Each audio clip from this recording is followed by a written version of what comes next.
Thanks for watching. Don't forget to like, comment, share and subscribe to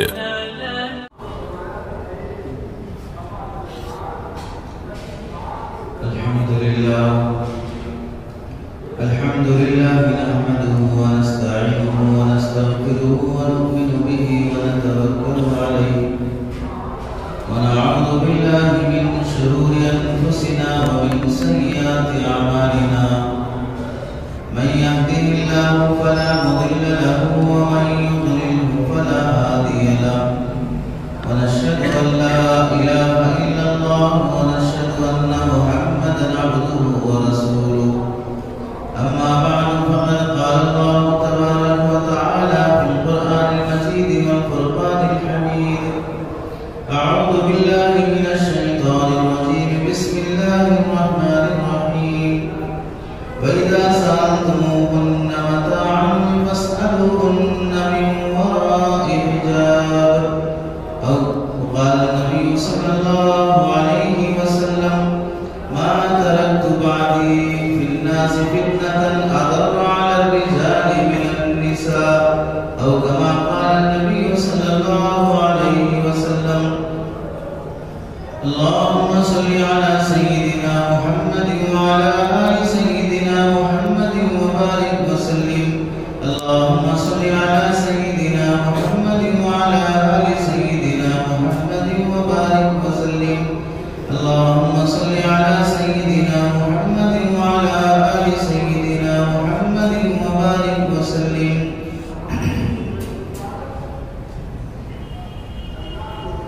میرے محترم عزیزوں، بزرگوں اور دوستوں، قرآن مجید کی آیت اور حدیث پاک کی روشنی میں آپ حضرات کے سامنے جو بات عرض کرنی ہے، گزشتہ جمعہ پردے اور حجاب سے متعلق جو گفتگو تھی، اسی گفتگو کا سلسلہ اور تکمیلہ ہے کہ پردے سے متعلق قرآن، حدیث، تاریخ اور حقائق کی روشنی میں کتنا ہمارے لیے اس میں حفاظت ہے، عزت کی حفاظت ہے، خاندان کی حفاظت ہے۔ قرآن مجید کی آیت میں اللہ رب العزت ارشاد فرماتے ہیں وَإِذَا سَأَلْتُمُوهُنَّ مَتَاعًا فَاسْأَلُوهُنَّ مِنْ وَرَاءِ حِجَابٍ۔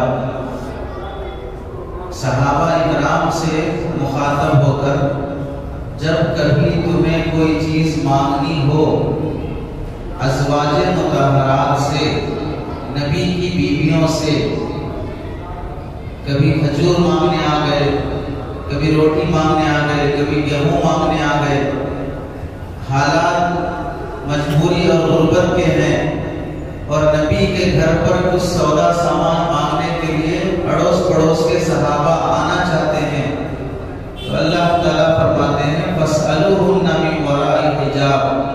نبی کی بیویوں سے بھی کوئی چیز پوچھنی اور مانگنی ہو تو پردے کے آڑ میں رہ کر مانگو، پردے کے پیچھے سے مانگو۔ نبی کا گھرانہ پاکیزہ، نبی پاکیزہ، نبی کی بیویاں پاکیزہ، صحابہ اکرام بالکل پاک، نیتیں صاف، اس کے باوجود بھی اللہ کا حکم ہے کہ تمہیں کوئی چیز مانگنا ہو تو پردے کے پیچھے سے مانگو۔ دوسری آیت میں اللہ رب العزت ارشاد فرماتے ہیں یا ایھا النبی قل لازواجک وبناتک ونساء المؤمنین یدنین علیہن من جلابیبہن۔ اے نبی آپ اپنی بیویوں سے، اپنی بیٹیوں سے اور تمام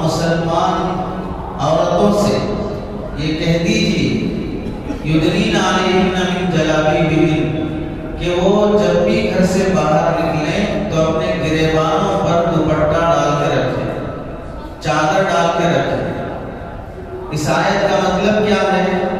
جب بھی عورت گھر سے باہر نکلے گی تو سر سے لے کر پیر تک چھپانے والا کوئی کپڑا، جس طرح میت کو کفن باندھتے وقت سب سے اوپر کی جو چادر ہوتی ہے سر سے اوپر سے لے کر پیر کے نیچے تک ہوتی ہے، پیر تک ہو، اور صرف آنکھیں کھلی رہیں، ایک آنکھ کھلی رکھو یا دو آنکھ کھلی رکھو، اتنا حصہ کھلا رہے، بس اس کے بعد گھر سے باہر نکلو۔ اب ان دو آیتوں کی روشنی میں ہم سمجھیں قرآن کی کون سی آیت میں پردے کا حکم ہے، تھوڑا بتاؤ۔ پردہ اور حجاب یہ مولویوں کا بنایا ہوا ہے، اللہ اور اس کا رسول تو پردے اور حجاب کے بارے میں کچھ نہیں بولتے ہیں۔ اس طرح کی پاگل پنے کی باتیں دشمنوں کی چاپلوسی میں اپنا توبہ گرم کرنے کے لیے، اپنی پراپرٹیاں بچانے کے لیے، دوسروں کے تلبے چاٹنے کے لیے اس طرح کی ترجمانی مسلمان عورت اپنا نام مسلمان رکھ کر اگر سوال کرتی ہے، یا مسلمان اپنا نام مسلمان رکھ کر سوال کرتا ہے، پہلے ہی مرحلے میں یہ سمجھ لینا چاہیے جس لمحے اس نے قرآن میں موجود کسی حکم کا انکار کر دیا وہ مسلمان ہی نہیں رہا۔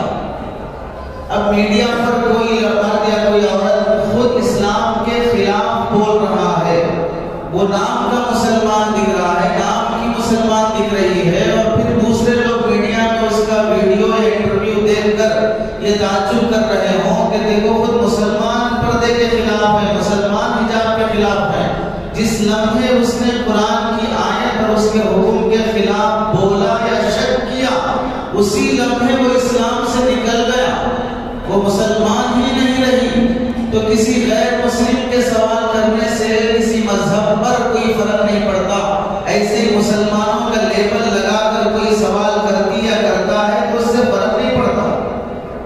دوسری بات، قرآن مجید کا سسٹم ایسا ہے کہ قرآن مجید فطری اور نیچرل باتوں کو زیادہ نہیں چھیڑتا، کیونکہ فطرت سے مطابق باتیں، نیچرل جو باتیں ہوتی ہیں وہ خود بخود اگر عقل ہے تو سمجھ میں آ جاتی ہے، اگر عقل نہیں ہے تو پھر سمجھ میں نہیں آتی ہے۔ اس کی مثال پورے قرآن میں کہیں آپ نہیں دکھا سکتے کہ غلاظت کھانا جائز ہے ناجائز ہے، پورے قرآن میں کہیں نہیں دکھا سکتے کہ پیشاب پینا جائز ہے ناجائز ہے، پورے قرآن میں کہیں نہیں دکھا سکتے کہ قرآن خون پینا جائز ہے ناجائز ہے، خون بہتا ہوا خون حرام ہے، حرام ہونے کا مطلب کیا ہے؟ الگ الگ مطلب لے کے پینا کھانے میں ملا کر سالن کی طرح کھانا حرام ہے، جائز ہے ناجائز ہے، آپ کو قرآن میں یہ بحث نہیں ملے گی۔ اب اگر کوئی بھینس کی عقل رکھنے والا مرد یا عورت یہ پوچھے قرآن میں غلاظت کھانے کے بارے میں کہاں ہے بتاؤ، اگر نہیں دکھائیں گے تو ہم غلاظت کھا کے دکھائیں گے۔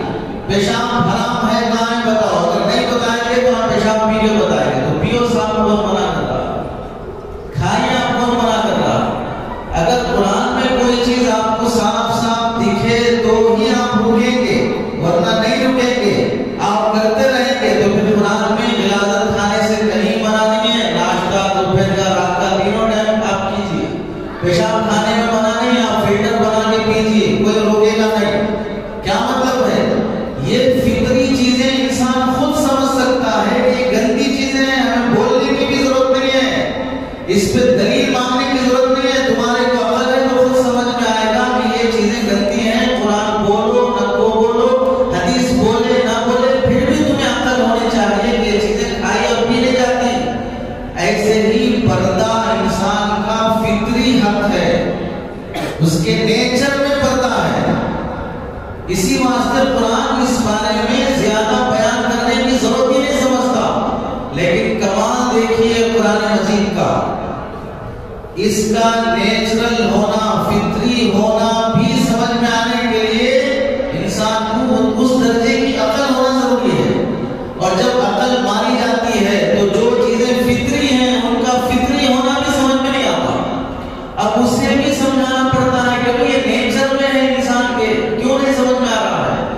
تو قرآن مجید ایسے زمانے کی خاطر جہاں پر ایک پاگلوں کا سماج ہوگا، پڑھے لکھے ایجوکیٹڈ احمقوں کا ایک سماج ہوگا، اس کو پیش نظر رکھتے ہوئے جو نیچرل اور فطری باتیں ہیں اسے زیادہ کھول کر بولنے کی ضرورت نہیں ہے، پھر بھی قرآن نے پردے کے بارے میں بڑی تفصیل سے بولا ہے۔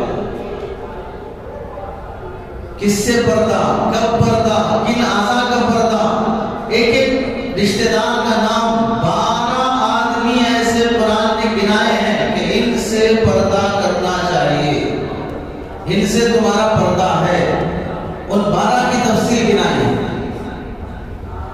قرآن نے جن احکامات کو تفصیل سے بیان کیا، پردے کا مسئلہ، طلاق کا مسئلہ، میراث کا مسئلہ، ان 3 مسئلوں کو قرآن نے بڑا کھول کر بیان کیا، اور ان میں سے پردے کا مسئلہ فطری اور نیچرل مسئلہ ہے۔ ہر ایک کو سمجھ میں آنا چاہیے کہ انسان کی فطرت میں اللہ نے پردہ رکھا ہے، اسے سمجھانے کی ضرورت نہیں ہے۔ پھر بھی اگر سمجھ میں نہیں آتا ہے تو پھر گویا انسان کی عقل وہ حیوانیت اور جانور پنے پہ آ گئی ہے۔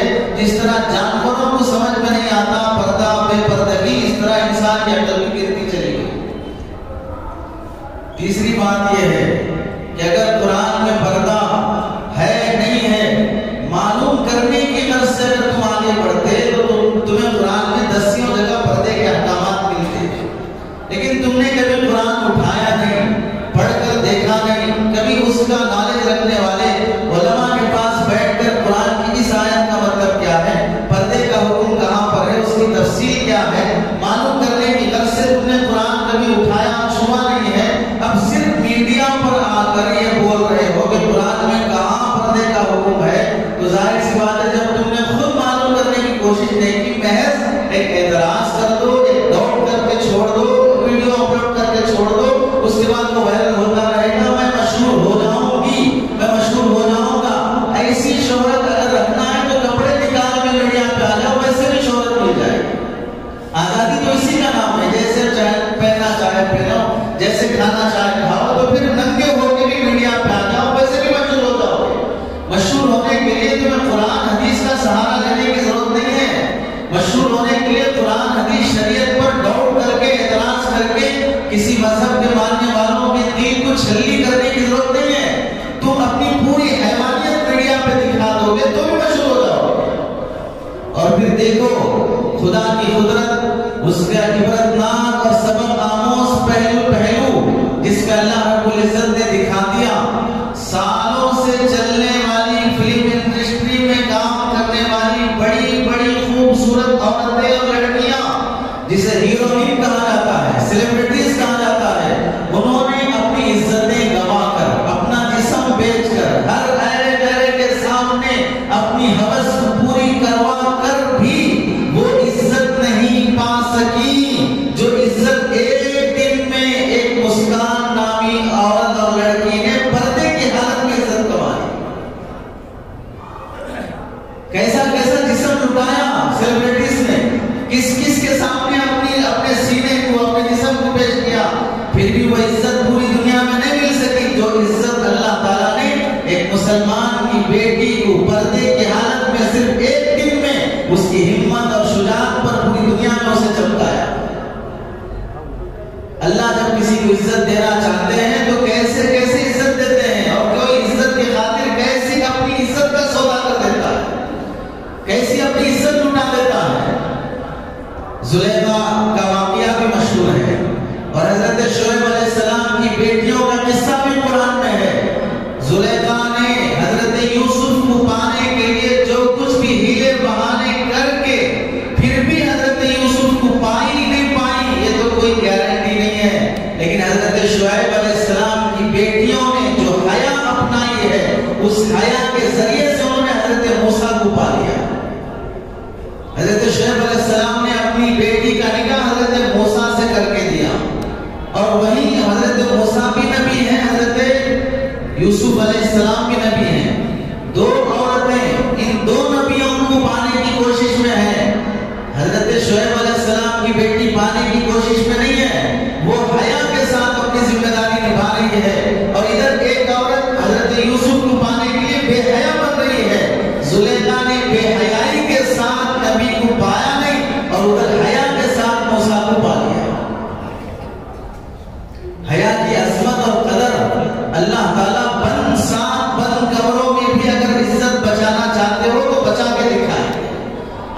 یوسف علیہ السلام 7 بند کمروں میں ہیں. زلیخا ان سے دعوت دیتی ہے کہ خواہش پوری کرو. خوبصورت عورت ہے, مالدار عورت ہے, گھر میں پلے بڑے ہیں, احسانات تلے ہیں. اس کے بعد 7 بند کمروں میں بند سمر کر وہ حضرت یوسف کو دعوت دے رہی ہے. اب اس موقع پر کوئی آدمی سوچ بھی نہیں سکتا کہ گھر کا آدمی ہی گھر کی عورت کے ساتھ اگر کچھ کرے گا تو کس کو معلوم ہوگا جب دونوں راضی ہیں؟ کسی کو پتہ نہیں چلے گا. بند کمروں میں حضرت یوسف علیہ السلام نے جو حیا دکھائی, جو عزت دکھائی ہے کہ میرا اللہ دیکھتا ہے, میں ایسے حرکت نہیں کروں گا. کہا جاتا ہے زلیخا نے چادر نکال کر وہ مورتی جو وہاں رکھی ہوئی تھی اس پر ڈال دیا اور کہنے لگی کہ اب نہیں دیکھ رہا ہے. حضرت یوسف علیہ السلام نے زبان حال سے فرمایا کہ میرے پاس اتنی بڑی چادر نہیں ہے جو میں اپنے اللہ پہ ڈال سکوں. میرے پاس اتنی بڑی چادر نہیں ہے. دامن بچا کر 7 بند کمروں سے بھاگتے ہوئے نکلے. تالا پڑا ہوا ہے, چابی نہیں ہے, لیکن میرے بس میں میری عزت بچانا ہے. میں یہاں سے عزت بچانے کے لیے بھاگوں گا. دروازے تک پہنچتے پہنچتے بند تالے دروازوں 7 کھل جاتے ہیں. 7 دروازے کھل گئے اور حضرت یوسف دامن کو بچا کے پار ہو گئے. اگر عزت تمہیں پیاری ہے تو وہ زلیخا کے محل میں بھی بچ سکتی ہے. عزت تمہیں پیاری نہیں ہے تو تمہاری اسکول اور کالج میں بھی تمہاری عزت نہیں بچ سکتی, تمہارے گھر میں بھی تمہاری عزت نہیں بچ سکتی. لوگوں نے اصل سامان کی قدر سمجھی, قیمت سمجھی, عزت کی قیمت اور قدر کسی نے نہیں سمجھی ہے. سب سے بڑی تنزلی اور حماقت اور قابل افسوس بات یہ ہے سامان کی قیمتیں بڑھتی جا رہی ہیں لیکن انسان کی قیمتیں گھٹتی جا رہی ہیں. سڑک پر بیل یا گائے کو ایکسیڈنٹ کر دو 5 سال کی سزا ملے گی. وہی کسی انسان کا ایکسیڈنٹ ہو جائے 2 سال کی سزا ملے گی. جانور کی قیمت بڑی ہے, تمہاری قیمت گھٹی ہے. ہمارا جرم کیا ہے, ہماری غلطی کیا ہے؟ سرکار دو عالم صلی اللہ علیہ وسلم نے فرمایا الا ادلکم بداء و دواء, بتاؤ بیماری کیا ہے اور علاج کیا ہے, گناہ کیا ہے اور اس کا حل کیا ہے, اصل مرض کیا ہے ہم لوگوں کا. اللہ کے نبی علیہ السلام نے فرمایا داؤکم الذنوب و دواؤکم الاستغفار, تمہاری بیماری گناہ ہے اور تمہارا علاج توبہ اور استغفار ہے. ہمارا گناہ کیا ہے کہ ہم خود شریعت پر چل کر نہیں دکھا رہے ہیں. کیسے؟ اب آپ بتائیں, شریعت میں داڑھی مسلمانوں کے لیے واجب ہے. پوری دنیا کے مسلمانوں کو پوری دنیا دیکھ رہی ہے کہ دنیا کے 80% مسلمان بغیر داڑھی کے ہیں. حجاب پوری مسلمان بالغ عورتوں پر فرض ہے, قرآن کا حکم ہے. پوری دنیا کے مسلمان کیا پوری دنیا دیکھ رہی ہے کہ مسلمانوں کا اکثر طبقہ وہ بغیر حجاب کے گھومتا ہے. ان کی عورتیں اور لڑکیاں بغیر حجاب کے گھومتی ہیں. جب شریعت میں واجب عمل پر مرد عمل نہیں کیا, اس حکم پر عمل نہیں کیا, دنیا نے سمجھا یہ حکم ان کے پاس ضروری نہیں ہے. حجاب فرض ہے لیکن مسلمان کی نسل نے کما ہم اس پر عمل نہیں کیا, دنیا نے سمجھا کہ ان کے پاس ضروری نہیں ہے. اب اس سے آگے بڑھ کر نمازیں فرض ہیں اور دنیا کا 80% طبقہ نمازی نہیں ہے, تو لوگوں نے سمجھا کہ نماز ان کے مذہب میں فرض نہیں ہے. اس واسطے فجر کی اذان مؤذن اٹھ کر پکارتا ہے, پورے محلے میں 10 منٹ تک یہاں آغاز شروع وہاں ختم, وہاں شروع یہاں ختم, اس طرح 10 منٹ تک پورے محلے میں 10 مسجدوں کی آوازیں گونجتی ہیں. اور محلے میں مسلمان غیر مسلم سب ہیں, لیکن اتنا 10 منٹ 10 مسجدوں کی آوازیں آنے کے بعد بھی جب نمازیوں کی تعداد دیکھی جاتی ہے تو وہ 10 سے زیادہ نہیں ہوتی ہے.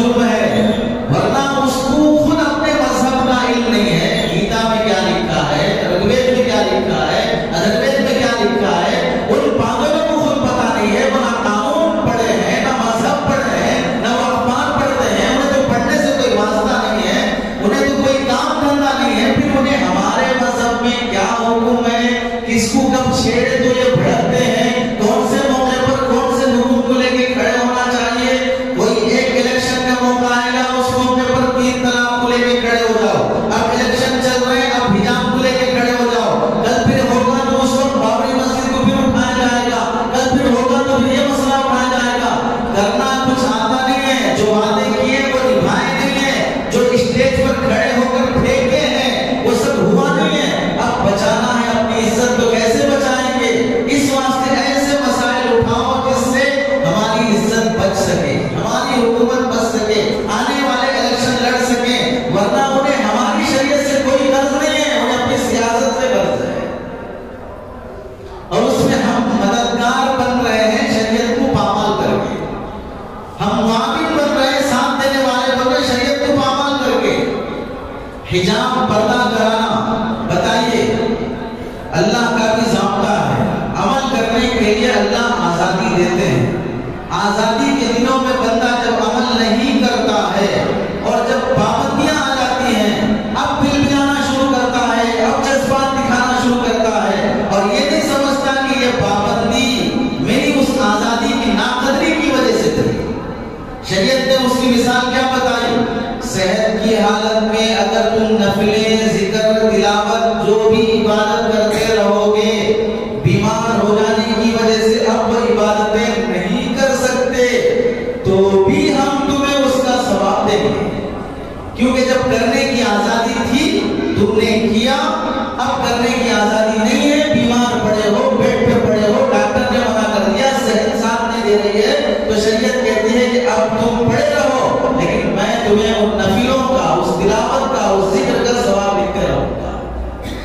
دوسری مثال، اعتکاف میں بندہ قید میں بیٹھ جاتا ہے، جہاں دیوانی میں آزاد رہتا تو کسی بیمار کی عادت کرتا، کسی غریب کی مدد کرتا، کوئی اور نیک کام کرتا، جنازے کی نماز پڑھتا، دفن کرنے قبرستان جاتا، کوئی بھی نیک عبادت کر سکتا تھا، اعتکاف کی وجہ سے گر گیا ہے، قید میں ہو گیا ہے، تو اب شریعت کہتی ہے کہ تم آزادی میں وہ سب نیکیاں کرتے تھے اب نہیں کر سکتے، تو اب معتکف کو ثواب کیا ملے گا؟ بیٹھا ہے ایک جگہ پر لیکن جنازے میں جانے کا بھی ثواب، بیمار کی عادت کا بھی ثواب، غریب کی مدد میں جانے کا بھی ثواب، یہ سب لکھا جا رہا ہے۔ کیوں؟ تم آزادی میں یہ سب کرتے تھے، اب اعتکاف میں نہیں کر پا رہے ہو لیکن ہم اس کی رعایت کرتے ہوئے پابندی میں بھی وہ ثواب دیں گے۔ اب بتاؤ، جب تمہیں حجاب پر عمل کرنے کی آزادی تھی، ابھی ایسے ہلے نہیں مچے تھے، ایسے شور شرابے نہیں تھے، کتنا تم نے اپنی بیٹیوں کو حجاب میں رکھا، کتنا تم نے اپنی گھر کی عورتوں کو، لڑکیوں کو حجاب میں رکھا۔ آزادی کے دنوں میں جب تمہیں کوئی پوچھنے والا نہیں ہے، اپنی بیٹیوں کو حیا کرانے، پردہ کرانے، جب بچی 8-10 سال کی ہو گئی، 12 سال کی ہو رہی ہے، اب وہاں سے اسے 5ویں 6ویں کلاس کے بعد سے ہی کو ایجوکیشن سسٹم ہٹا کر صرف گرلس اسکول میں ہی، گرلس کالج میں ہی میری بچی کو پڑھاؤں گا، پڑھانے والا ٹیچر بھی اسے بدنگاہی سے نہ دیکھے، بازو والا بھی اسے اشارے نہ کرے، چھیڑ چھاڑ نہ کرے، اب تو 6ویں کلاس سے ہی لڑکے لڑکیاں جو ایجوکیشن سے ہیں غلط اور نامناسب اشارے شروع ہو گئے اور پریکٹس اور آزمائشیں کی شکلوں سے گزرنے لگ گئے۔ ایسے ماحول میں اپنی بچی کو ایسی اسکول میں، ویسے کالج میں نہیں پڑھاؤں گا۔ تمہیں چھوٹ تھی اچھی اسکولوں میں پڑھانے کی، تمہیں آزادی تھی اپنے اسکول قائم کرنے کی، لیکن ان دنوں میں عمل نہیں کیا، ایک دماغ میں بٹھا لیا کیا؟ مسلمانوں کے اسکول میں پڑھائی اچھی نہیں ہوتی، عیسائیوں کے اسکول میں اچھی ہوتی، غیروں کے اسکول میں اچھی ہوتی، جہاں کوئی ایجوکیشن ہو، میری بیٹی کی عزت جاتی ہو، دعوت دار ہوتا ہو، وہ باحیا نہ رہے، اس کی عزت نیلام ہو جائے، یہ تو کالجوں میں چلتا رہتا ہے، یہ تو ہوتے رہتا ہے، نارمل بن چکا ہے خود مسلمان کے لیے ایسے واقعات۔ تو اب پھر جب پابندی اور پلاننگ اور پوری منظم سازش کے ساتھ میڈیا پر اچھالا جا رہا ہے، جکڑا جا رہا ہے، ناجائز طریقے سے بل اور قانون پاس کیے جا رہے ہیں، اب نکل رہے پروٹیسٹ کے لیے، اب نکل رہے ریلیاں لے کر، ہماری بہن کو کسی نے نامناسب اشارے کیا، اس موقع پر وہ جذبات کیوں نہیں بھڑکے؟ اس موقع پر بہن کو پردے پہ لانے کا وہ جذبہ کیوں نہیں آیا؟ اگر کوئی دشمن حکومت کی کرسی سے، پارلیمنٹ کی عدالت اور کرسی سے تمہارے حجاب پر پابندی لگاتا ہے، پہننے سے منع کرتا ہے، روکتا ہے تو غصہ، اور تم خود اپنی بیٹیوں کو پہننے سے روکتے ہو تو کوئی غصہ نہیں۔ تمہارے سامنے تمہاری بیٹیاں بے پردہ فنکشن ہال میں جا رہی ہیں، شادی میں بنسبر کر، بغیر کرتے کے یا کرتا پہنے ہوئے تو چہرہ کھلا رکھ کر، میک اپ کر کے، اور پوری دلہن بن کے جا رہی ہیں، مرد ویکن آ رہا ہے، مرد آنے جا رہے ہیں، اب وہاں تمہاری بیٹی، تمہاری بیگم سب بے پردہ بیٹھ کر کھا رہی ہیں، دو ٹکڑوں کی خاطر بے شرم بن کر حیا کا نیلام کر رہے ہو، وہاں غیرت نہیں جاگی، تقریبات میں بے حیائی غیرت نہیں جاگی، اسکول اور کالج میں جانے والی بے حیائی پر غیرت نہیں جاگی، اب یہاں دشمن کی طرف سے مسئلہ اٹھ رہا ہے تو اب غیرت آ گئی۔ اللہ کا ضابطہ ہے، آزادی کے دنوں میں اگر کرتے رہو گے تو پابندی کے دنوں میں مدد اور نصرت آتی رہے گی۔ آزادی کی تم نے قدر نہیں کی، اب ان احکامات پر پابندی آ رہی ہے۔ کتنی بار نہیں کہا گیا کہ اپنے آئینی مسائل، خلا کے، طلاق کے، نکاح کے، علماء کے پاس، دارالفتہ میں، دارالقضاء میں، ائمہ حضرات کے پاس آ کر حل کر لو، قرآن حدیث شریعت کے مطابق بات سن لو، منٹوں میں مسئلہ حل ہو جائے گا، یا تو رشتہ رہے گا تو ختم ہوگا۔ فَإِمْسَاكُمْ بِمَعْرُوفٍ أَوْ تَسْرِيحٌ بِإِحْسَانٍ، روکے رہو بیویوں کو اچھی طرح، یا چھوڑنا اور وہ بھی اچھی طرح، ڈوری کیس کی ضرورت نہیں ہے، مینٹیننس کے لیے لاکھوں روپے لوٹنے کی ضرورت نہیں ہے، لیکن جب خود مسلمان بہنوں نے ڈوری کیس کے نام پر پولیس اور عدالتوں کی سیڑھیاں چڑھی، دروازے کھٹکھٹائے، وکیلوں کے ہاتھ میں ہاتھ دیا، پولیسوں کو اپنا سمجھا، تب جا کے 3 طلاق کا بل اٹھا۔ جب نوجوان نے طلاق کا ناجائز استعمال کیا، فون پر طلاق، میسج میں طلاق، واٹس ایپ سے طلاق، اور پھر فیس بک سے طلاق، طلاق کو معمولی سمجھنا شروع ہو گیا۔ اب جا کے طلاق جیسی اب نزل مباحات والی چیز کورٹ میں آتی ہے، پھر اس پر قانون اور پابندیاں بنتی ہیں۔ حجاب کی، شریعت کی، قرآن کی، حدیث کی، مدارس کی ناقدری غیروں سے زیادہ ہم نے کی ہے۔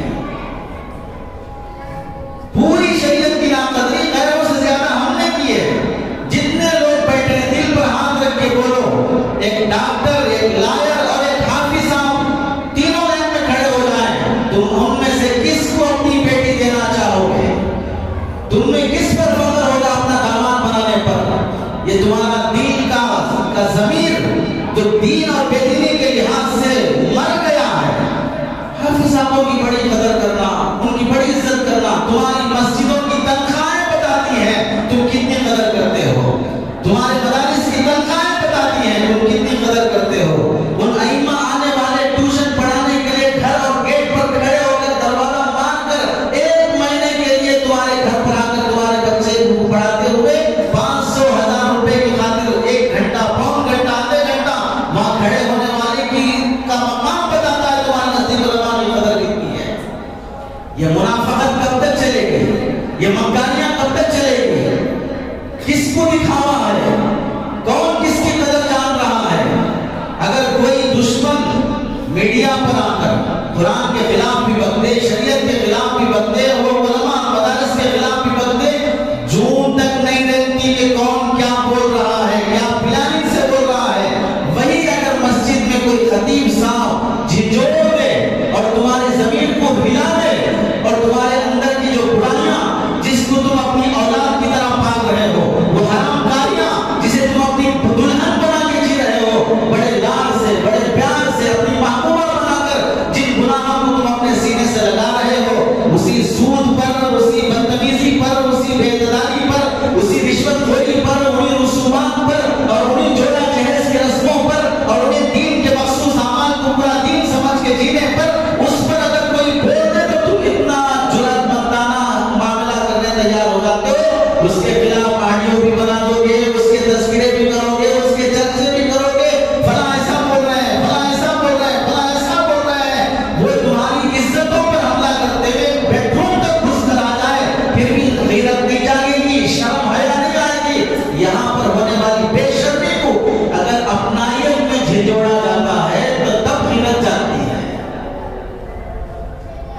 اور دوست اور دشمن کا بھی فرق نہیں معلوم ہوا تو کیا جینا؟ اپنے اور پرائے کا فرق نہیں معلوم ہوا تو یہ کیسی عقل مندی؟ اور پھر عدالتوں میں کیس جانے کے بعد تھوڑی دیر کے لیے مان لو فیصلہ ہمارے خلاف بھی ہوگا، ہمارے موافق بھی ہوگا۔ ہماچل پردیش میں قانون بنا حجاب پر پابندی، فلاں پہ پابندی، فلاں صوبے میں پابندی، کہیں پر قانون کی قدر کرتے ہوئے قانون کی عدالت پر بیٹھے ہوئے عقل مند جج انسانیت کا ثبوت دیتے ہوئے صحیح اور عدل سے فیصلہ کریں گے۔ وہ کوئی اکے دکے بچے ہیں، وہ فیصلے موافق ہوں مخالف ہوں وہ الگ بات ہے، لیکن قرآن اور حدیث بھی تو ایک جج ہے، شریعت بھی تو ایک جج ہے۔ اس کے ججمنٹ میں تم مجرم ہو یا غیر مجرم ہو، قرآن تمہارے حق میں کیا فیصلہ کرتا ہے؟ قرآن یہ کہتا ہے وَأَنْتُمُ لَعَلَوْنَ إِن كُنتُم مُؤْمِنِينَ، تمہیں اللہ عزت دیں گے، شرط یہ ہے کہ تم پکے مسلمان ہو۔ ادھر سے جج کا فیصلہ آ بھی گیا کہ بچیوں کو حجاب پہن کر اسکول میں جانا چاہیے، لیکن تم کامل مومن نہیں ہونے کی وجہ سے جو عزتیں لٹ چکی ہیں وہ عزتیں کیا جج کے فیصلے سے واپس آ جائیں گی؟ حجاب پہن کر بیٹیاں اسکول میں جانے کے بعد پھر ان کے ساتھ چھیڑ چھاڑ نہیں ہوگا، پھر ٹیچر اور سر ان کو تنگ نہیں کرے گا، پھر مارکس میں ان کو کم نہیں کرے گا، پھر انہیں جاب دلانے انٹرویوز میں پیچھے نہیں رکھا جائے گا۔ وہ عزتیں کہاں سے واپس آئیں گی جو عزتیں ہم خدا کی نظر میں کھو چکے ہیں؟ اور مان لیجئے جب ایسے شریعت کے احکامات پر پابندی آنے کے بعد جذبات دکھانا چاہیے، زندہ زمینی کا ثبوت دینا چاہیے، ہم مرے نہیں ہیں، ہم ابھی زندہ ہیں، میں بولتا ہوں اسی واسطے کہ میں زندہ ہوں، ورنہ زمانہ گھوموں کی تاریخ نہیں لکھتا ہے۔ تو جب ہم اپنی زندگی کا ثبوت دے رہے ہیں تو بتائیے شور شرابے سے، چیخنے چلانے سے اور ریالیاں نکالنے سے، پروٹیسٹ کرنے سے تمہیں تمہارے حجاب کا فیصلہ واپس مل بھی جائے گا، اور تمہارے تقریبات میں بے حجابی بے پردگی، تمہاری لڑکیاں گیٹ پر جا کر برقع نکال دیتی ہوں، تمہاری لڑکیاں فنکشنوں میں جا کر برقع نکال دیتی ہوں، تمہاری بیٹیاں پارکوں میں جا کر جینس اور ٹی شرٹ پہن کر برقع نکال دیتی ہوں، گھر سے وہ ٹائٹ کپڑے پہن کے نکل رہی ہے، اوپر سے برقع بھی ہے۔ معلوم ہے باپ اور بھائی کو یہ اس کا برقع صرف اور صرف ہمیں دھوکہ دینے کے لیے ہے۔ اندر سے جس کے بگاڑ آ چکا ہے، اندر سے جو چیز سڑ چکی ہے، اس پر تم اگر کمر بھی چڑھا دو گے تو وہ چیز کھانے کے قابل نہیں رہے گی۔ اگر کوئی آدمی غلاظت پر گلاب جامن جیسا بنا کر چاندی کا مرق چڑھا کر پیش کر دے، کون عقل مند ہے اسے گلاب جامن اور خلاقت سمجھ کے کھانے تیار ہو؟ اندر سے جب بیٹیوں کے حیا ختم ہو چکی ہے، یہ برقعے کی کیا حفاظت کریں گے؟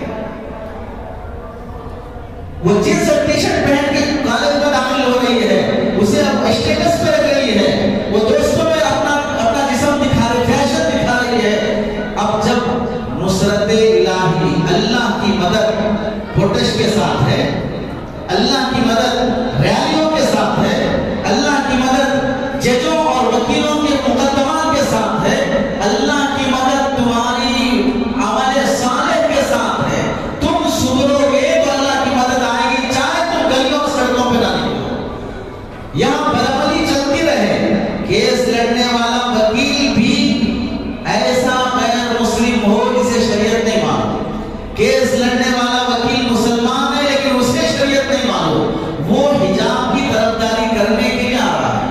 کتنا افسوس، کتنی افسوس سے بات کہنا پڑتا ہے کہ مسلمانوں کی شریعت کا مسئلہ ہے، اور شریعت میں قرآن حجاب کی پابندیاں کہاں ہیں، کیسی ہیں، کیا اس میں سیفٹی ہے، یہ سب بتانے کے لیے وکیل غیر مسلم ڈوب مرنا چاہیے اس سماج کو کہ اس نے اپنی شریعت کے بارے میں، اپنے حقوق کے بارے میں کیس لڑنے کے لیے مسلمان ڈھنگ کا وکیل پیدا نہیں کر سکا۔ چلاتے رہو آٹو، ڈالتے رہو منڈیاں، فالتو چبوترے آباد کرتے رہو، گڈوں پہ بیٹھ کر زندگیوں کے فیصلے کرتے رہو، 12-2 بجے تک بیٹھ کر پورے ملک کے بارے میں تبصرے کرتے رہو، علماء اور مدارس کے بارے میں تبصرے کرتے رہو۔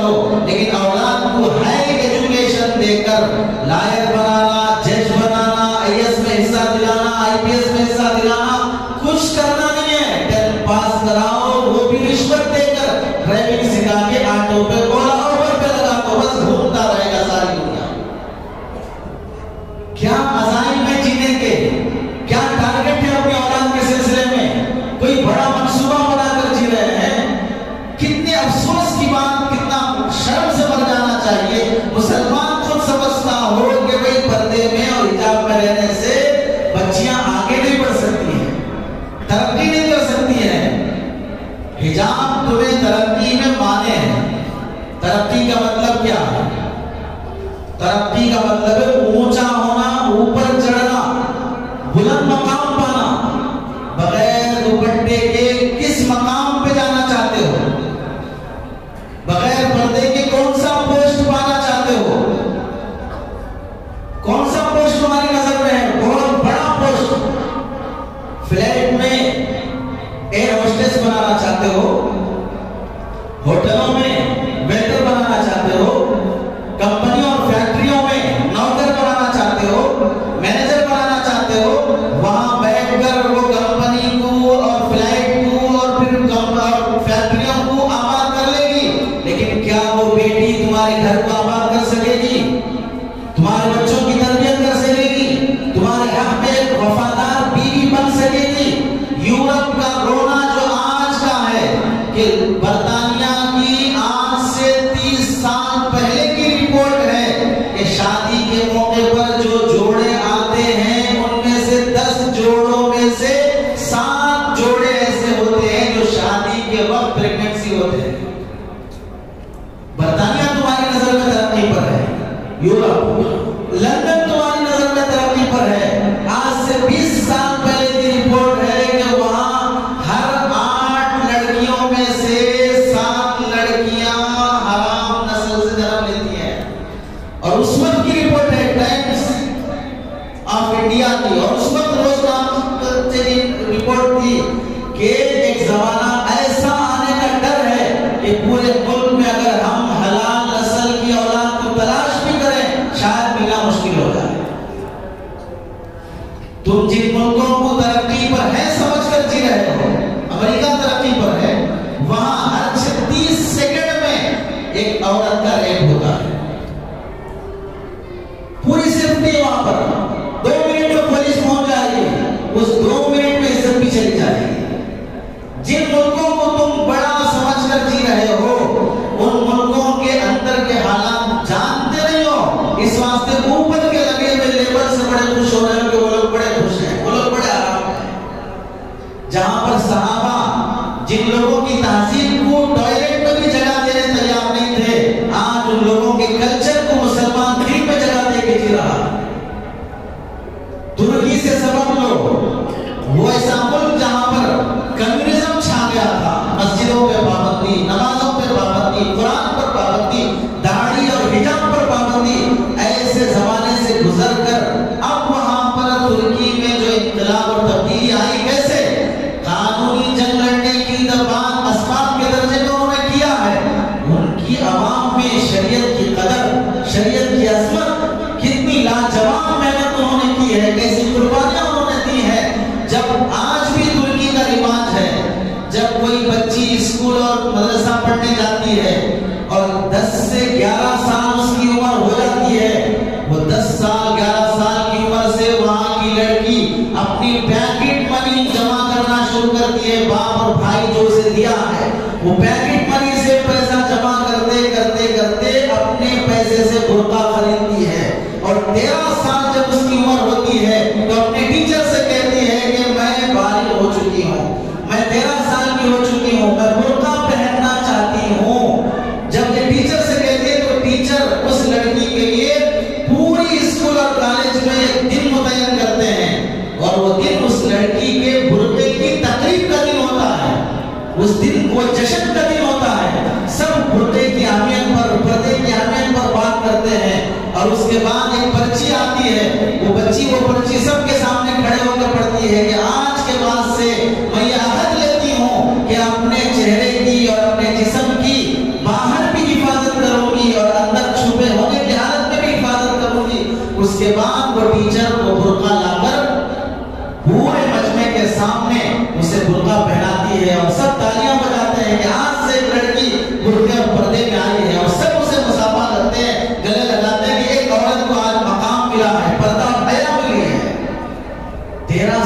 عمر سے برقعے کی تقریب. اور ہم لوگ کیا کرتے ہیں؟ لڑکی بالغ ہوتی ہے تو بالغ ہونے کی دعوت کرتے ہیں، لڑکیوں کے بالغ ہونے کی دعوت کریں گے اور اسی محفل میں پورے سماج میں دکھائیں گے، رسم کریں گے، ہر طرح آئے گا، اسے مہندی لگائے گا اور سب اسے دیکھیں گے کہ ہماری بچی بڑی ہو گئی، بچی بڑی ہو گئی.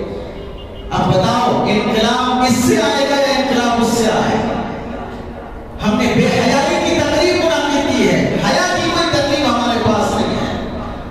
اور پھر بڑے جھولے پر سے کہا جاتا ہے کہ آپ برقعے کے بارے میں، حجاب کے بارے میں کیوں اتنی بات کرتے ہیں کہ آپ نظر نیچے رکھو، خیالات پاک رکھو. برقع پہنیں گے تو لڑکی کی عزت محفوظ رہے گی. عزت کس سے محفوظ رہے گی؟ آپ لوگوں سے تو محفوظ رہنا ہے.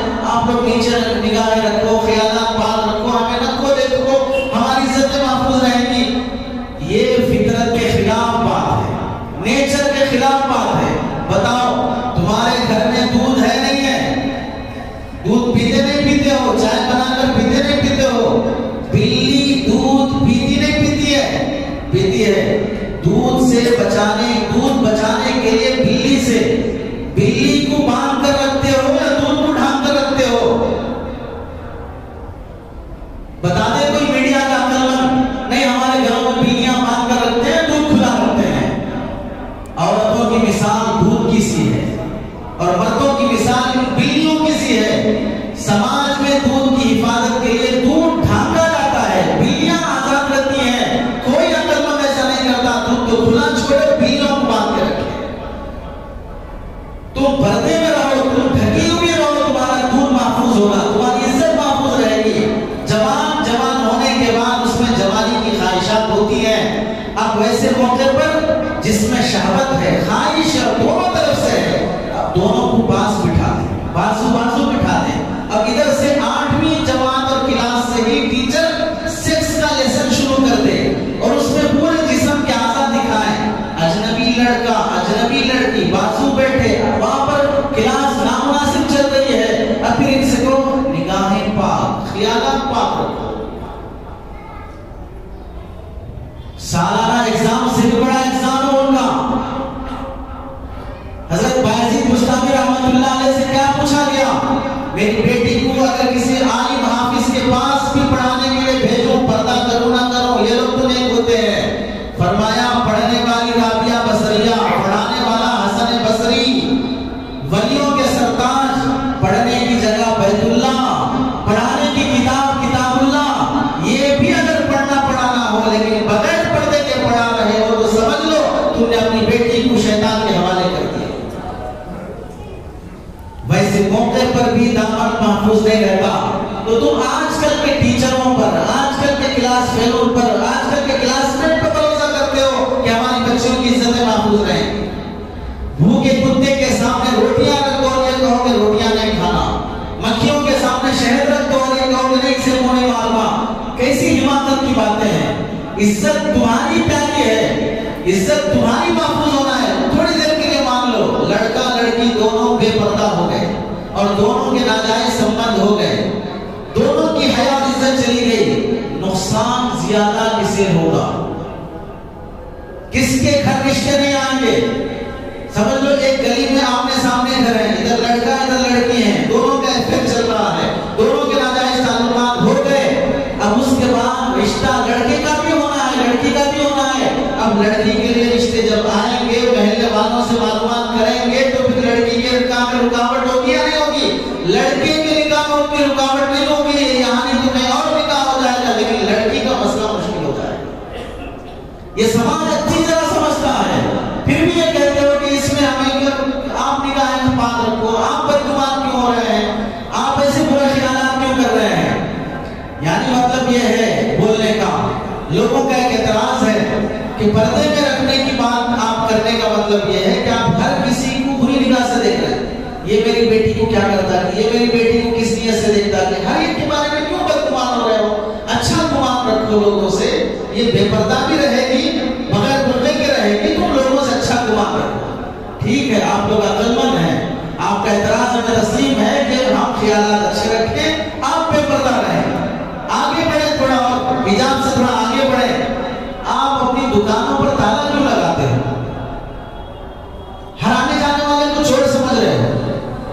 تمہارے محلے کے لوگ چور ہیں، تمہارے گلی کے لوگ چور ہیں، خیالات اچھے رکھو نا، تالا مت لگاؤ، دکانیں کھلی چھوڑ دو، اور پھر یہ بھروسہ کرو کہ ہمارے گاؤں کے لوگ، بستی کے لوگ، محلے اور گلی کے لوگ اچھے ہیں، یہ چوری نہیں کرتے، یہ لٹیرے نہیں ہیں، دکانیں کھلی چھوڑ دو تھوڑی دیر کے لیے، بے پردہ لڑکیاں رہے، ہمارے خیالات پاک رہے، اور تمہارے دکانوں پہ تالا لگا رہے، اور پھر بھی ان کے بارے میں بدگمان رہو کہ ہر کوئی چور ہے، ہر کوئی لٹیرا ہے، تالا لگا کے پھر لات سے مار کے دیکھو لگانے لگا ہے، کیوں ہر ایک کو چور سمجھ رہے ہو؟ پارکنگ میں گاڑیاں پارک کر کے آ رہے ہو، لاک کیے نہیں کیے ہو، آنے والے مسلمانوں کو چور سمجھ رہے ہو، کھلی چھوڑ کے آؤ، تالا کھلا چھوڑ دو، انہیں کیوں بدگمان کر رہے ہو جمعہ کی نماز پڑھنے آنے والوں کے لیے؟ سی سی ٹی وی کیمرے کیوں لگائے ہو؟ تمہاری کمپنی میں آفس میں آنے والا ہر کوئی چور لٹیرا ہے، آنے والوں کے ساتھ اچھا گمان رکھو، یہ سی سی ٹی وی کیمرے ہٹاؤ، یہ پولیس کیوں رکھے ہو؟ ہر پبلک کو چور اور لٹیرا ڈاکو سمجھ رہے ہو، ہٹا دو پولیس، پولیس کیوں ہے؟ چوروں اور لٹیروں کے لیے تو ہے پولیس، شریفوں کے لیے تھوڑی پولیس ہے، وہ بھی اسی خاندان کے ہیں، تو کیوں یہ رکھے ہو؟ یہاں سب لاجواب، بولتی بند ہو جائے گی، نہیں ڈالنا پڑتا تھا، جیسے تمہارے سوجی، چاول، پیاز، بیگن، ٹماٹے کی حفاظت کے لیے تم تالا ڈالتے ہو، تمہیں اپنی بیوی اور بچیوں کی حفاظت کے لیے حجاب ڈالنا نہیں آ رہا، یہاں خیالات پاک رہے ہیں، اور وہاں تم بدگمان ہوتے رہو، 1 کلو 2 کلو گوشت تم قصائی کی دکان سے خرید کر جاتے ہوئے ڈبل کور چڑھاتے ہو، کتے کو نہ مار دیں، اس 2 کلو گوشت کی حفاظت کی فکر ہے، لیکن 50 کلو گوشت جس لڑکی پہ چڑھا ہوا ہے وہ گوشت نہ ہو جائے تو کیا گلی کے کتے وہاں کو نہیں ماریں گے؟ اس سے حفاظت کی ضرورت نہیں ہے، کیا عقل مندی کی باتیں کرتے ہو؟ شریعت سے زیادہ آگے پار ہو کر عقل کی باتیں کرنے چلے ہو، یہ موقع وہ ہے جہاں مسلمان اپنی اسلامی غیرت کا ثبوت دے، پڑھائی میں رکاوٹ ہے تو حجاب رہے گا، بتائیے پڑھائی کیا پڑھاتے ہو؟ سائنس پڑھاتے ہو، سوشل پڑھاتے ہو، لینگویج میں انگریزی پڑھاتے ہو، انگلش پڑھاتے ہو، تیلگو اور ہندی پڑھاتے ہو، ہندی میں A B C D A B P R P فلاں سمجھنے کے لیے میرے سامنے کوئی لڑکی بغیر حجاب کے بیٹھے گی تو مجھے ایپل کی اسپیلنگ سمجھ میں آئے گی؟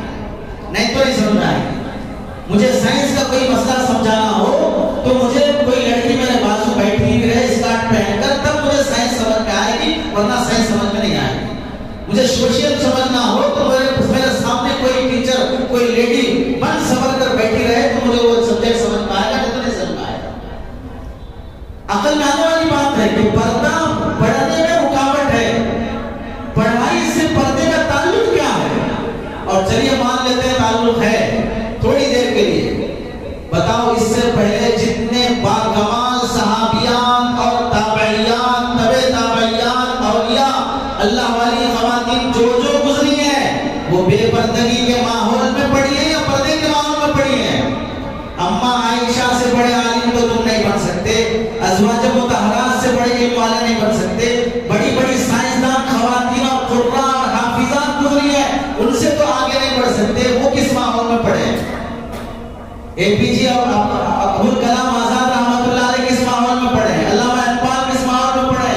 بڑے بڑے سپر پاور سپر اسٹار جو بنے ہیں وہ کس بے حیائی کے ماحول میں پڑھے ہیں؟ سائنسدان جو بنے ہیں، تاریخ گواہ ہے مردوں کی پڑھائی بھی باحیا ماحول میں، لڑکیوں کی پڑھائی بھی باحیا ماحول میں، بلکہ تمہاری عقل تو یہ کہنا چاہیے کہ بھئی اگر لڑکی ایسے بیٹھی ہوگی تو میرے کو ڈسٹرب ہوگا، میرے کو ڈسٹرب ہوگا، اسی واسطے اس کی واضح دلیل ہم دیتے ہیں، جتنی سمجھ بوجھ کی باتیں علماء کرتے ہیں اتنی سمجھ بوجھ کی باتیں عوام نہیں کر سکتی، کیونکہ پڑھائی کے زمانے میں تمہارا دماغ ایک طرف تھا ہی نہیں ہے، پڑھائی کی طرف تمہارا دماغ کئی جگہوں پر بکھرا ہوا تھا، تمہاری عزتیں بکھری ہوئی تھی، اور صرف اس کو ایجوکیشن کا سسٹم بنا کر ترقی کا ذریعہ سمجھ کر جی رہے ہو۔ اور پھر مسلمان کے لیے تو یہ بات ہونی چاہیے کہ چاہے ڈاکٹر یہ بول دے کہ پردہ اور حجاب میں بیماریاں ہیں، چہرے کی بیماری، گلے کی بیماری، کمر کی بیماری، پھر بھی مسلمان یہ کہے گا مجھے لات مارنا ہے اس صحت پر جو صحت بغیر حجاب کی آتی ہو۔ سائنسدان یہ کہتے ہیں کہ حجاب میں ترقی نہیں ہے، مجھے لات مارنا ہے اس سائنس پر جس میں حجاب چھوڑ کر تمہیں سائنس پڑھنا پڑے، اگر یورپ کا کلچر تمہیں یہ کہے کہ اگر تم آگے بڑھنا چاہتی ہو تو تم بھی رنگ رنگیلیاں کھیلو، آزادانہ ماحول میں نکلو، مجھے اس یورپین کلچر پر پیشاب کرنا ہے جہاں ترقی کے لیے مجھے اپنا حجاب چھوڑنا پڑتا ہو، ساری دنیا تمہارے سامنے للکارنے پہ آ جائے، پھر بھی میں سب کچھ چھوڑنے تیار ہو جاؤں گا، ہو جاؤں گی، لیکن حجاب نہیں چھوڑوں گی۔ اس غیرت کے ساتھ مسلمان کو جینا چاہیے۔ کیسا پاکیزہ زمانہ تھا صحابہ اور صحابیات کا، کیسا باغیرت زمانہ تھا۔ غزوہ خندق کے موقع پر ایک نوجوان صحابی اللہ کے نبی سے اجازت لے کر کہ میں گھر جا کے آتا ہوں، گھر نکلتے ہیں، اللہ کے نبی فرماتے ہیں نیزہ ساتھ لے کے جاؤ، اکیلے جا رہے ہو کہیں دشمن حملہ نہ کر دے، نیزہ ساتھ لے کر گھر نکلتے ہیں۔ گھر قریب پہنچنے پر بیوی کو گھر کی دہلیز پر کھڑا ہوا دیکھتے ہیں، گھر کی دہلیز پر بیوی کھڑی ہوئی نظر آئی، کتنا غصہ آیا، وہی نیزہ نکال کر بیوی کو مارنے جب قریب ہوئے، بیوی نے کہا جلد بازی نہ کریں، پہلے میری بات سن لیں، اندر دیکھو کیا ہے۔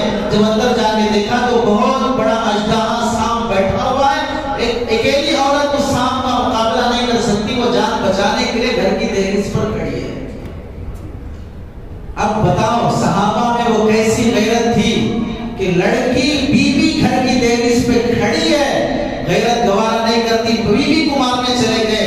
آج سماج میں لڑکیاں دہلیز پر نہیں پورے بازار میں گھوم رہی ہیں، رمضان کا پورا ماحول بازاروں میں عورتوں سے بھرا رہتا ہے، یہاں تک کہ تمہارے مردوں کے کپڑے پلانے کے لیے بیگمات گھر بازار جاتی ہیں، بچوں کے کپڑے لانے کے لیے بیگم بازار جا رہی ہے، پڑوسیوں کے کپڑے لانے کے لیے بیگم بازار جا رہی ہے۔ ایسی بے حیائی کا یہ ماحول اور اس غیرت کا ماحول کہ بیگم دہلیز پہ کھڑی ہے تو غیرت گوارا نہیں کرتی۔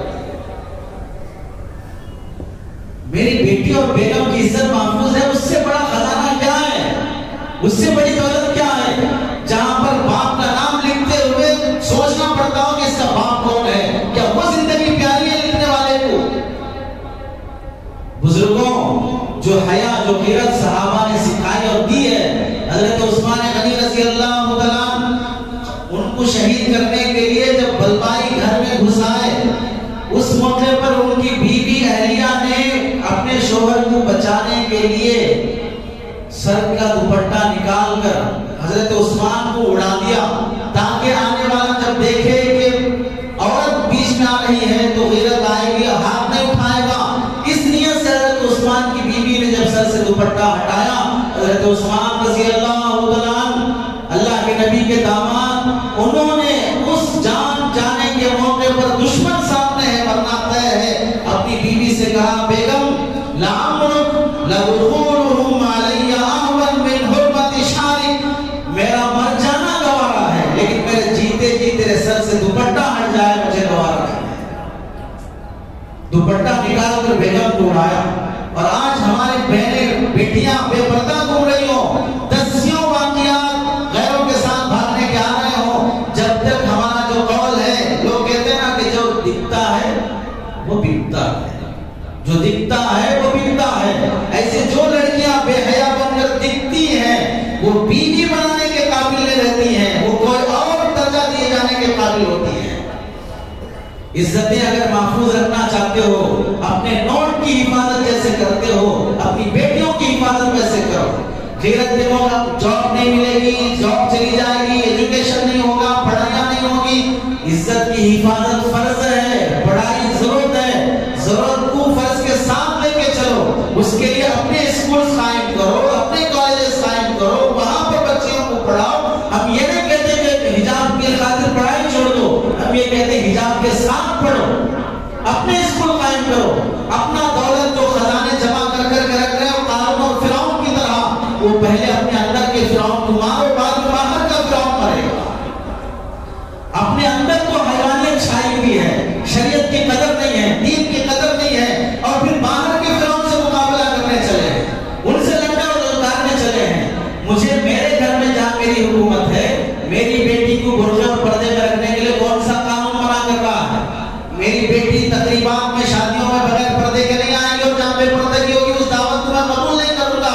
کیا حکمت نہیں ہے اتنی قبول کی مت کے لیے؟ وہ لڑکی ان 12 گھنٹوں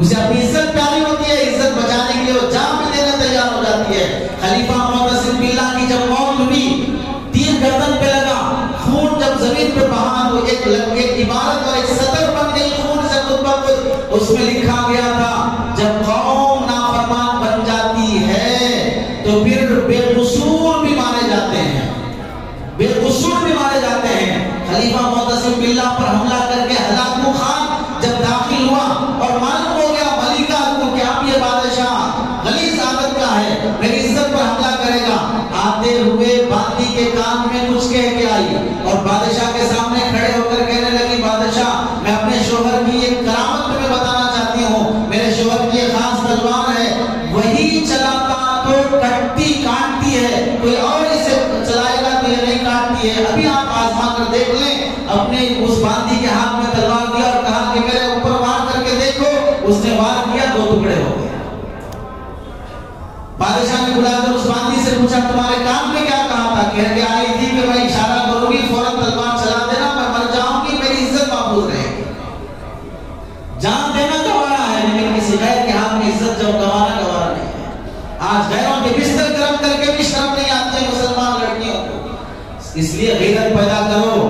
جس گلاس کے پانی میں مکھی پڑ جائے وہ گلاس کا پانی تم نہیں پیتے ہو، جس پانی میں کتا منہ ڈال دے اس پانی کو سانپ منہ نہیں لگاتا ہے، جس کے چاہنے والے زیادہ ہو جاتے ہیں وہ بیوی اور اہلیہ بنانے کے قابل نہیں ہوتی ہے، تو پھر اتنی بے شرمی اور بے حیائی کیوں کہ مسلمان لڑکیاں 10 گرل فرینڈ بناتے بوائے فرینڈ بناتے جائیں پھر بھی لڑکوں کو حیا اور شرم تک نہیں آتی ہے۔ X girl friend, x boy friend کی اصطلاحات بن چکی ہیں، پہلے کسی اور کے ساتھ اب کسی اور کے ساتھ۔ ایسا بے حیائی کا سماج جب مسلمانوں کو ان کی آزادی میں جب پابند شریعت کرنے کے موقع پر یہ بے حیائی ہوگی تو اللہ کی طرف سے پکڑ آئے گی یا نہیں آئے گی؟ اس لیے بزرگوں اپنی عزت کی قدر کرو، شریعت کی قدر کرو، شریعت کو، حجاب کو، دین کو، اسلام کو، مساجد کو، مدارس کو۔ خطرہ دشمن سے، موجودہ حکومت سے نہیں ہے، خطرہ تمہاری بے عملی سے ہے۔ مسجدوں کو ویران مسلمان نے کیا ہے، شریعت کو پامال مسلمان نے کیا ہے، مدارس کو بدنام مسلمان نے کیا ہے۔ ان دشمنوں کو کچھ پڑی ہی نہیں ان چیزوں سے، یہ اپنی سیاست کی کرسی کے خاطر یہ لڑائیاں لڑ رہے ہیں۔ خطرہ تو ہمارے اپنوں سے ہے کہ ہم نے مسجدوں کے کتنے جھگڑے شروع کر دیے، مدارس کو کیا بنا دیا، علماء کو کیا حیثیت دیا، دین اور شریعت کی جو ناقدری ہم نے کی ہے دشمن نے ان کی ناقدری نہیں کی ہے۔ اللہ سے دعا ہے کہ اللہ صحیح سمجھ اور عقل نصیب فرمائے۔ آمین وآخر دعوانا الحمدللہ رب العالمین۔ ابھی تک آپ نے مفتی احمد اللہ آفیشیل چینل کو سبسکرائب نہیں کیا ہے تو سبسکرائب کر لیں اور بیل آئیکن کو پریس کر دیں تاکہ ہمارے ہر نیو ویڈیو کی نوٹیفیکیشن آپ کو جلد سے جلد مل جائے۔ جزاک اللہ۔